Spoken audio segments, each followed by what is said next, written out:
বাইসনের আতঙ্কে রীতিমতো আতঙ্কিত হয়ে পড়েছেন কালচিনির উত্তর মিন্দাবাড়ির বাসিন্দারা। লোকালয়ে এসে তাণ্ডব চলায় বাইসন। জঙ্গল থেকে লোকালয়ে আসে বাইসনের আতঙ্কে উত্তর মিন্দাবাড়ির বাসিন্দারা। জঙ্গলপাড়ার জঙ্গল থেকে বেরিয়ে লোকালয়ে তাণ্ডব চলায় বাইসন। দেখছেন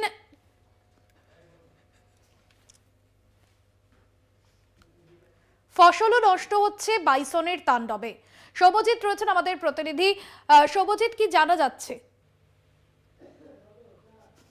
বাইসন জলদাপাড়া জঙ্গল থেকে প্রতিদিনই আসছে, দিন বা রাত বাইসন কিন্তু আসছে এবং হানা চালাচ্ছে লোকালয়।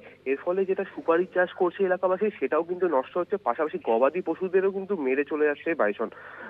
আজ সকালেই কিন্তু এলাকার এক বাসিন্দা নিজের বাড়ি থেকে বের হতে যায়, সে সময় কিন্তু বাইসন তাণ্ডব চালায়। বাসিন্দা সঞ্জীব কার্জি কিন্তু প্রাণে বেঁচে গেলেও তার যে বাইক সেটা কিন্তু পুরো দুমড়ে মুচড়ে যায়। বন দপ্তর যেটা জানিয়েছে তারা কিন্তু এরপর থেকে পাহারা দিচ্ছে, বিশেষ করে রাতের দিকে কিন্তু টহলদারি আরো জোরদার হচ্ছে, সাথে কিন্তু পুলিশ কর্মীরাও থাকছে বন দপ্তরের সাথে। একদমই ধন্যবাদ জানাবো সৌম্যদীপ। বাইসনের আতঙ্কে উত্তর মেন্দাবাড়ির বাসিন্দারা। বন দফতরের তরফে একাধিক পদক্ষেপ নেওয়া হয়েছে। জঙ্গলপাড়ার জঙ্গল থেকে হঠাৎই বেরিয়ে এসে লোকালয়ে তাণ্ডব ভাঙচুর চালায় বাইসনটি।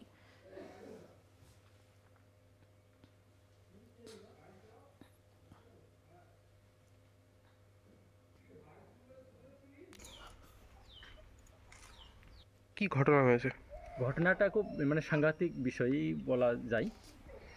আজকে বাইসনের মাধ্যমে আমাকে এটা হতে হলো আর কি। কোথাও চোট লেগেছে কি আপনার? শর্ট তো আপনারা দেখতে পারেন, বিশেষ করে যে বাইকটার যে আছে ভাইজারগুলো আপনারা দেখবেন, এটা ভিডিও। বাইক ক্ষতিগ্রস্ত হয়েছে? একদম বাইকের ক্ষতিগ্রস্ত হয়েছে। কোথায় হয়েছে এটা? এটা আমার বাড়ির পাশেই হয়েছে, মানে বাড়ির সামনে? বাড়ির সামনেই, একদম বাড়ির সামনে। কতটা আতঙ্কে আছেন? খুব আতঙ্ক। এখন তো দিনের বেলা এরকম ঘটনা হচ্ছে, আপনারা একদম একটু করবেন। গ্রামে কি এরকম কি প্রায় হচ্ছে? কি বাইসনে হচ্ছে কম, দিনের বেলায়ও হচ্ছে। কারণ বাইসন তো দিনের বেলায় আমাদের এই ফরেস্টে থাকার বদলে গ্রামে থাকছে। কি হয়েছে এখানে কাকু? এই তো এই যে গেল শুক্রবার রাত্রে 8টার সময় আমরা এখানে উঠানের মধ্যে সব আগুন পোহাইতেছিল।